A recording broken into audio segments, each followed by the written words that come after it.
Yo, how we feeling today? Hope you guys are feeling great. I got another video for you guys. It's going to be another guide tutorial. Today we're going to be talking about strategies on pushing, how to do it effectively, and how to be more successful. So I'm going to be doing things a little bit different today. You're not going to see me talking other than this portion of the video.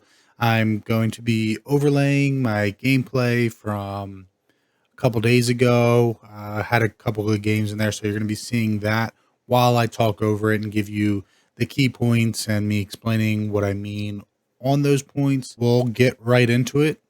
Play my intro. Wait. No way. Is this an intro? I think it is. Yeah, bitch. So this push tips guide really is for 3-on-3 Apex Arena. So this is what this is geared toward, because this is what I've been playing a lot.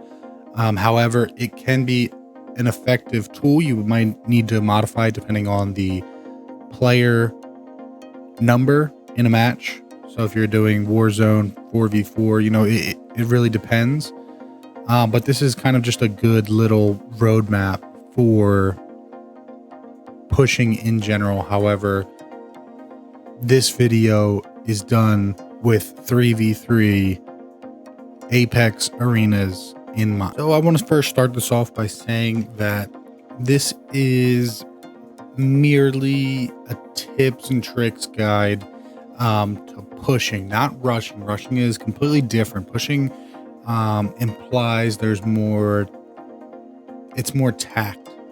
tactful in a sense that people have roles, whereas rushing really just means you're just going, you're running at them, you're just kind of hoping to create chaos and panic them more than you are being less tactful. So I boiled this down to two main keys and a third key, which will be talked about in both situations. But the two main keys are cover and communication. Now, in regards to cover, there's two different subsections of it. So that's going to be cover fire as well as cover to cover options available. The third one being situational awareness. And this is kind of covered within both of these main points that I'm going to be talking about today. So with the first one, it's going to be cover. So when you're pushing, it's really important to just make sure you have someone behind you providing cover fire as you either move up or move in. This causes a distraction, as most players are more worried about people that are shooting at them rather than anybody that's pushing up against them. If you do run into better players, you're going to have to learn. Again, this comes down to situational awareness. You're going to have to learn, like, they got this covered, that it didn't work this time, so maybe we should try a different strategy. Also, the cover fire forces players into cover, losing a line of sight, whether that's for them to heal, and that's what you kind of want them to get to doing. You want to pick and prod. You want them to heal, and you want them to waste their heals.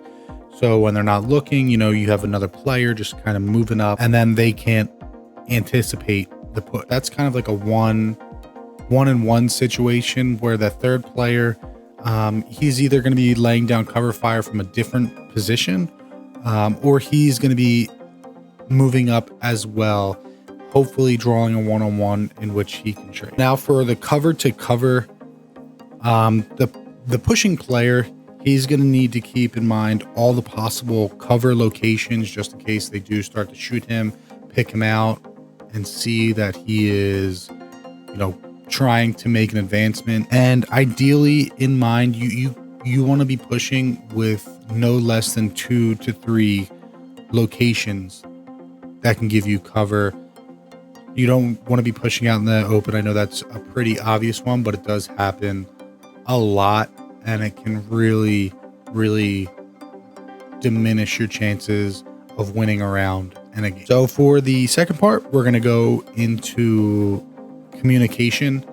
Obviously, communication is essential in all aspects of any game, any multiplayer game. But it's first important to identify push opportunities. So this kind of goes hand in hand again with situational awareness. Once you identify an opportunity, you kind of want to make the comm that you're pushing. So typically in a game, I like to sit back, pick and prod, try to waste shield as much as I can. So I'm really always the cover person when my other two teammates are pushing. So what it's important is to have those other players identify the push opportunities, but also communicate kind of why they're pushing and where they're pushing from. So you kind of want to hear, you know, got shots on this person, blah, blah, blah, is weak, flesh, you know, whatever call outs your team normally does. It doesn't have to adhere to the universal call out of like flesh, one shot or weak or absolute or whatever. It just really comes down to what you're saying so that your teammates know what you're talking about. So ideally you want to say like, so-and-so is weak, so-and-so is flesh, so-and-so is one shot. Over here on the left side, I'm pushing, or I'm pushing left. That's kind of like a typical call out you want to hear so that it's communicated well enough to know what's going on. And so kind of a sidebar here on how you want to communicate with the team. Now you don't want to over communicate, but you want to communicate in important situations like a push or any other strategy. And this solely is down to, again, how your team plays, how your team communicates, but you want to communicate as if there is a judge at the end of every round and every game who will assess blame on why the team lost and who were the key culprits in those losses. So that's kind of how you want to communicate. You want to communicate enough to where you can be like, listen, I told you this. This is what I said. I did it. I don't see why there was a problem. But on the other hand, as someone who may be laying down cover fire, you want to be able to identify, you know, when it's a good time to push, or if you can help or if you can't help. Kind of letting that person know, like, listen, if you go any further, you're kind of on your own here. And also a big thing that comes with pushing is noting the severity of your push. Kind of just saying like, oh, I'm pushing up a little. Kind of just means you're moving up, you're advancing, but you're not going balls to the wall, you know, tits to the brick, whatever you want to call it. You're not going all out. You're just moving in.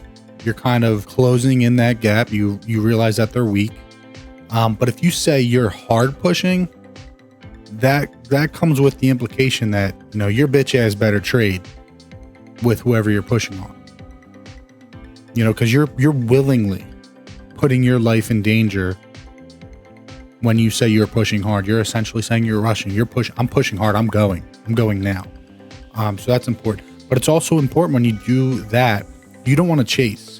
You don't want to chase where, you know, cover fire can't shoot or see. You don't want to go around corners. You don't want to go behind big walls where the whole team needs to move out of. You know, listen, unless it's like a certain situation where the cover fire says, all right, I'm moving up with you. And then you're just like, I'm pushing it. I'm going in hard. That's fine. And as the cover fire, you kind of want to move with him as people either get downed, eliminated, damaged, weak.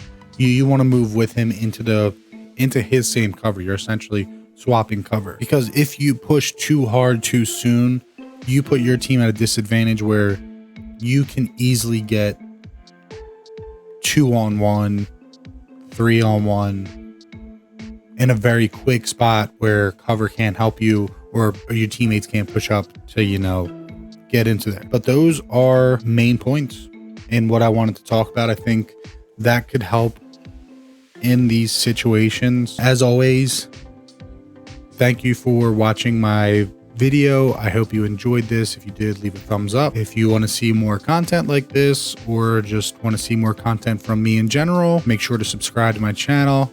Other than that, hope you guys have a great day, night, whatever it is in when you're watching this. And please, down in the comments, let me know if you like this format where I had gameplay clip when I was talking about something possibly useful. So yeah, peace.